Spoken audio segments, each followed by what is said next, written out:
So I want us to look at the WordPress settings. That is what is exactly right here. WordPress, we have talked about WordPress in the previous video, and we've said that it's a content management system that allows you to create and manage a website. The settings in the WordPress allows you to customize and configure various aspects of your website, such as the title, the tagline, the time zone, date format, and the language. Once you've logged in, you will be able to see the settings link on the left hand side of the WordPress dashboard. And there are very many features, or there are very many features and options available in the WordPress settings, including one, the general settings. The general settings allows you to configure the basic settings of your website, like the site title. Like now I have WP11 WordPress title, WordPress tutorials. So for example, if I wanted to change this to something else, I can easily do that from here. And then the tagline, I can say that this one is going to be like easy WP tutorials. And then you can change the URL. For example, if I wanted this website to be having the www, I can change this to https colon double forward slashes, and then we have www dot then that, instead of just having that. Then the site address, I can also change that to www. I know most people like that. And then administration email address, I can change this to anything I want. But once you do that, you'll have to verify it for it to be changed. And then the membership, can anyone register?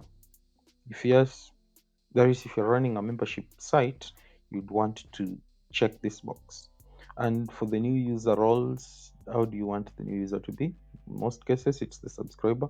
If you set it to administrator, it means that if anyone registers to your site, they'll be able to get the administrator role. Site language, you can change this to anything you want. The time zone, like my time zone is this, Nairobi. So I'll go to Africa. Where is Africa? Yes, Africa, and then choose Nairobi. Where is Nairobi? Aha, MN. Yes, that. So that is my time zone. You can change that to anything you want. The date format, I like this. I'll leave it like that. The time zone, the time format, I like the, the 24-hour system. So I'll go with that. And then my week usually starts on Monday. Once you've done that, you click Save Changes.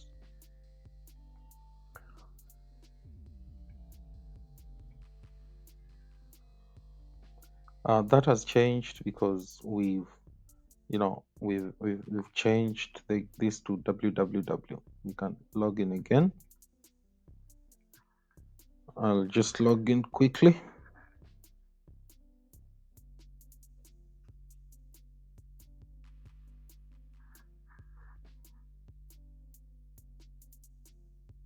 Oh no.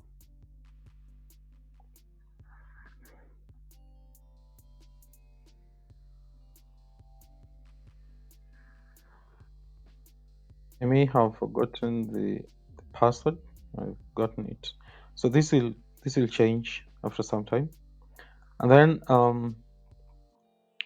once we've done that, we can now go ahead and look at the next feature of the settings. That is the writing.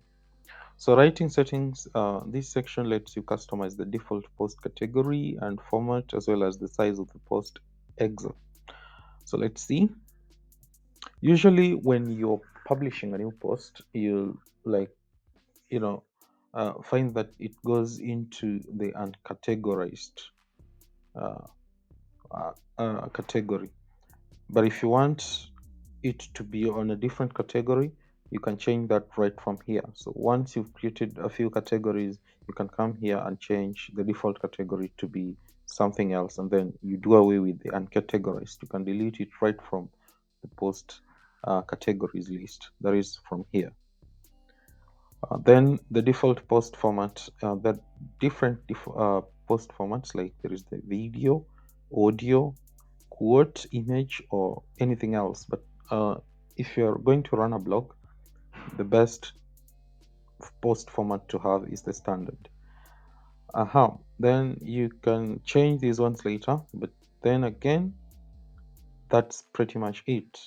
Once you're done, click Save Changes. Then the next one is reading. So the reading section allows you to control how your website displays posts and pages, including the number of posts displayed on the front page and the default feed behavior. So let's say in this case, if I have created a new page as the home page, I would set it as the static home page. Select it from there. Let's say I want the sample page to be the home page. I can select it there. And then how many, if I'm to like have the latest posts as the home page, then I can also regulate the number of posts to show. For example, in this case, I would have, like, let's say 6 instead of 10. And then for each post in the feed, I would like to have an excerpt. And then you can also disable or discourage search engines from indexing this site right from here. But like when you are installing WordPress, I said that I would want this website to be indexed right from the start. So I'm not going to disable or discourage search engines from indexing this site. Once you're done, click Save Changes.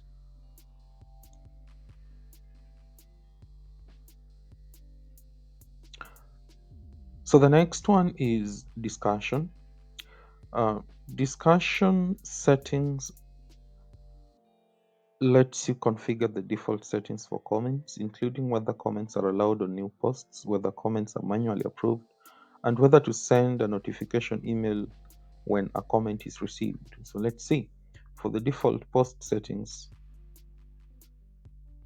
allow people to submit comments on new posts. Yes. Allow link notification from other blogs. That is the pingbacks and trackbacks.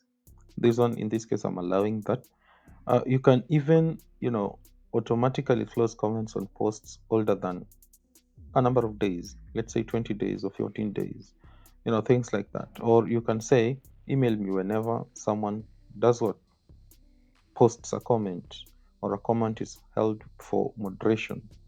And then you can also say that before a comment appears, you have to approve that comment, things like that. Once you're done, click Save Image, Save Changes.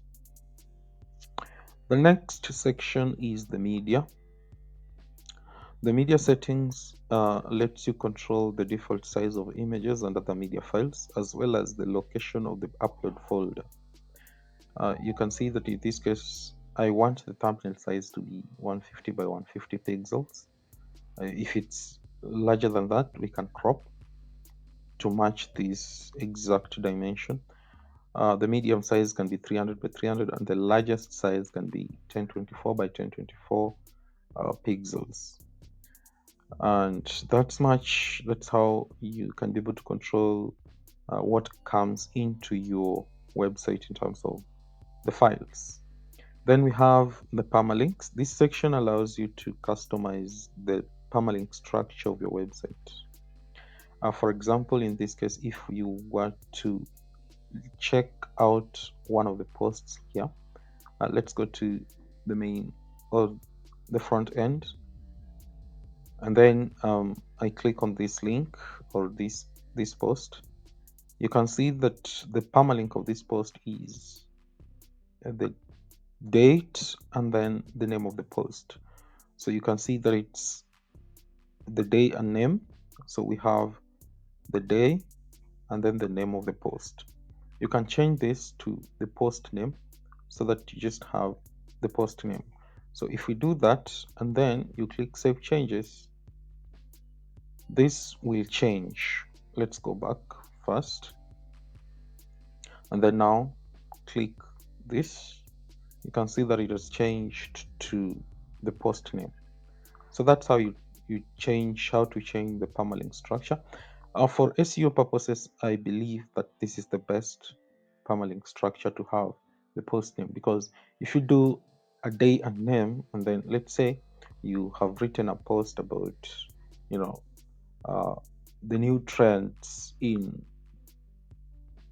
TikTok marketing in 2023, and then you have to change this to, let's say, 2024 when we move into the next year, then it won't show well because that date will remain on your URL. And the moment you change the URL, it interferes with the SEO.